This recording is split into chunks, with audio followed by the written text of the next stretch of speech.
Okay, let's look at some more examples here. Now I put these on here because I had this nice graphic that goes with it. So I want to see what's going down. I think it's easier to look at it that way. So using the law of sines at ASA, whatever. So a surveyor wishes to measure the distance across a river. So see this figure 3, it references in the problem. She determines that C here is 112.9, A is 31.0, and side B in between here is 347.6. All right? So, remember how I said you have to match this up?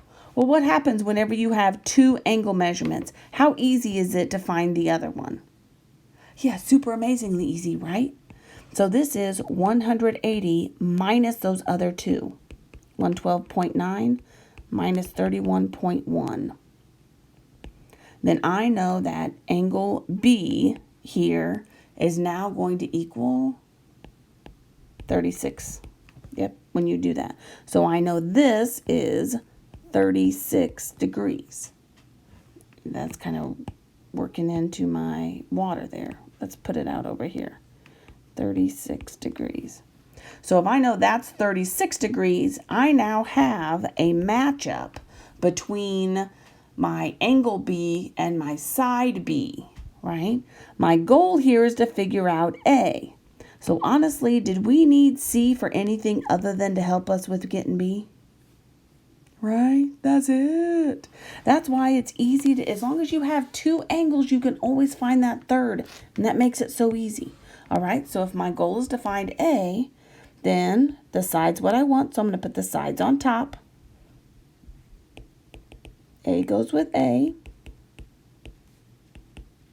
And B, 347.6 goes with B. And again, do your cross multiplication here. So I've got A sine of 36. I'm going to scoot this up a little bit now. Is equal to 347.6 sine of 31.1. Make sure you're still in degree mode.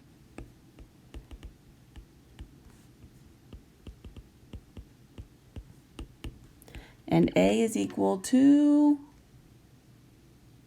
now look at what, we're in one decimal place here with our significant figures. So I have 305.5.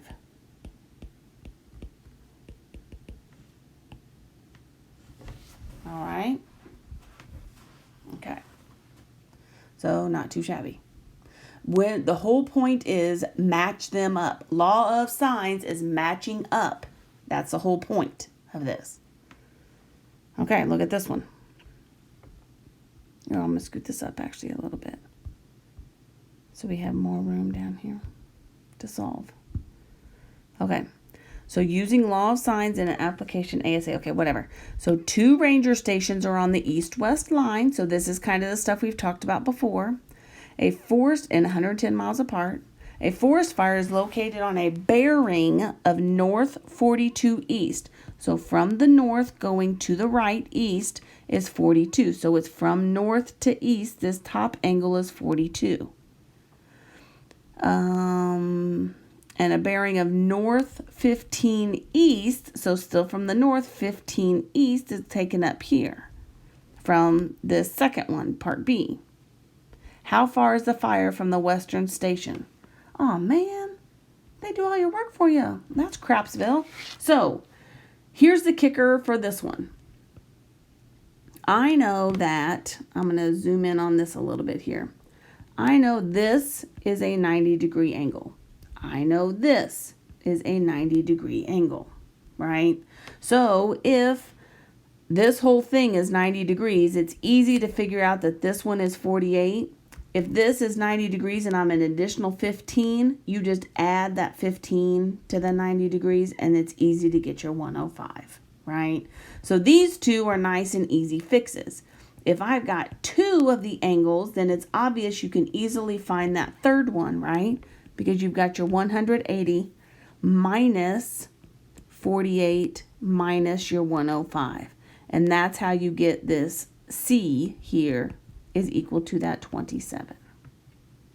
So these are easy to find, but I just wasn't expecting, I guess I just didn't pay attention and saw they had already filled all that stuff out for you and you didn't have to figure it out. But, que sera, sera, right? And the point of this is now side C.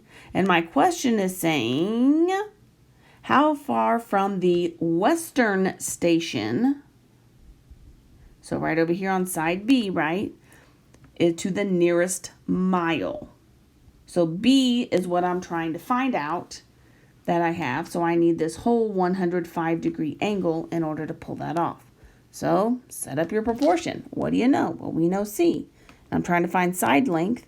So I've got 110 over the sine of 27 is equal to B over the sine of 105.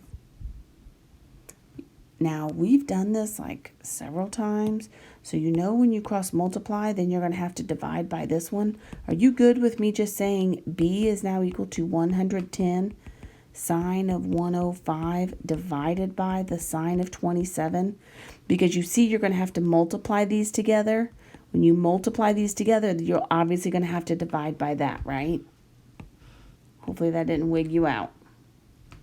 And now, plug on, chug all that into your calculator. I'm going to the nearest mile. So I'm going to get 234 miles. So the fire is 234 miles away from that western